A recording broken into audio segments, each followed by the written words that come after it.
ஔவையார் ஒரு சிறந்த பெண் புலவர். ஆத்திச்சூடி, கொன்றைவேந்தன், மூதுரை போன்ற பல நீதி நூல்களை இவங்க எழுதியிருக்காங்க. ஒரு நாள் ஔவை பாட்டி காட்டு வழியா நடந்து போயிட்டு இருந்தாங்க. வெகு தூரம் பாத யாத்திரையா பயணம் பண்ணதுனால அவங்க ரொம்ப சோர்ந்து போயிட்டாங்க. சரின்னு ஒரு மரத்தடியில இளைப்பாறலாம்னு போய் உட்கார்ந்தாங்க. தன்னலம் கருதாது தமிழால் இந்த உலகுக்கு தொண்டு செய்து விட்டேன், உன் அருளை பெறுவதற்கு வழி என்ன சொல் முருகான்னு முருகரை நினைச்சு பாட்டி உருக்கமா பேசிட்டு இருந்தாங்க.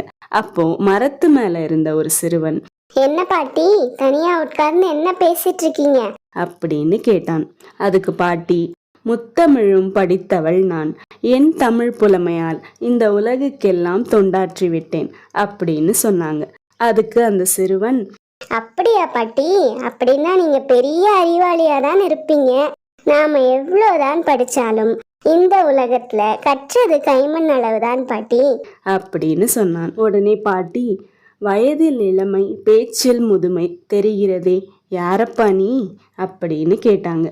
நான் இந்த ஊர்ல ஆடு மாடு மேய்க்கிறவன் பாட்டி. நாவல் பழம் பறிக்கலாம்னு வந்தேன். சரி, கொஞ்சம் நாவல் பழம் போடுறேன், சாப்பிட்றீங்களா அப்படின்னு கேட்டான். அதுக்கு பாட்டி, பழுத்த இந்த பழத்துக்கு பழம் எதுக்குப்பா அப்படின்னு கேட்டாங்க. அட, இந்த மரத்துல இருக்கிற நாவல் பழம் ரொம்ப ருசியா இருக்கும், சாப்பிட்டுதான் பாருங்க பாட்டி அப்படின்னு சிறுவன் சொன்னான். சரி போடுப்பா அப்படின்னு பாட்டி சொன்னாங்க.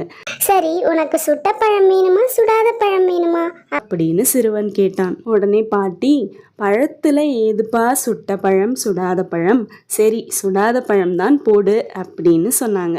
சிறுவன் உடனே மரக்கிளையை ஆட்டினான். நாவல் பழங்கள் கீழே விழ ஆரம்பிச்சது. பாட்டி கீழே குனிஞ்சு பழத்தை எடுத்தாங்க. பழம் ஒரே மண்ணா இருந்தது. பாட்டி அதை ஊதினாங்க. உடனே சிறுவன் மரத்துல இருந்து இறங்கி, என்ன பாட்டி பழம் சுடுதா அப்படின்னு கேட்டான். பாட்டி ஒரு நிமிஷம் ஆச்சரியத்துல உறைஞ்சு போய் நின்னாங்க. என்ன பாட்டி ஒன்னும் சொல்ல மாட்டீங்க, பழம் சுடுதான்னு கேட்டேன் அப்படின்னு சிறுவன் சொன்னான். உடனே பாட்டி, மனமெனும் தோணி பற்றி மதியெனும் கோலை ஊன்றி தமிழெனும் சரக்கை ஏற்றி புலமையெனும் கடலில் ஓடினேன், அங்கே ஆணவம் என்ற பாறை தாக்கி விட்டதப்பா அப்படின்னு சொன்னாங்க. ஓ, ஆணவம் என்ற பாறை தாக்கி விட்டதோ அப்படின்னு சிறுவன் கேட்டான்.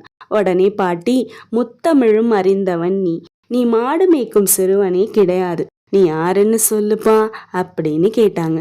உடனே சிறுவன், நீங்க தான் எல்லாம் அறிந்தவராச்சே, நான் யாருன்றதையும் நீங்களே கண்டுபிடிங்க, என்ன நல்லா உத்து பாருங்க அப்படின்னு சொன்னான். பாட்டி கண் முன்னாடியே சிறுவன் மறைஞ்சு அந்த இடத்துல முருகப்பெருமான் தோன்றி காட்சி கொடுத்தாரு. முருகா, நீயா என்ன இப்படி சோதிச்ச அப்படின்னு பாட்டி கேட்டாங்க. ஆம், தமிழை வைத்து உன்னோடு விளையாடவே இப்படி செய்தேன் அப்படின்னு முருகப்பெருமான் சொன்னாரு. ஔவை பாட்டியை சோதிக்கும் விதமா இறைவன் நடத்திய இந்த திருவிளையாடலை நினைவு கூறும் விதமா அமைக்கப்பட்டதுதான் முருகரின் 6ஆம் படை வீடு. இறைவன் பழத்தை உதிர்த்து இந்த திருவிளையாடலை நடத்தினதுனால இந்த தலத்திற்கு பழமுதிர்ச்சோலை என்ற பெயர் வந்தது. இந்த கோயில் மதுரைக்கு அருகே கள்ளழகர் கோயிலை ஒட்டி அமைந்துள்ள மலைக்கு செல்லும் வழியில் அமைந்துள்ளது. பக்தி பதியோடு வருவோர்க்கு ஞானப்பழம், பக்தி பதியோடு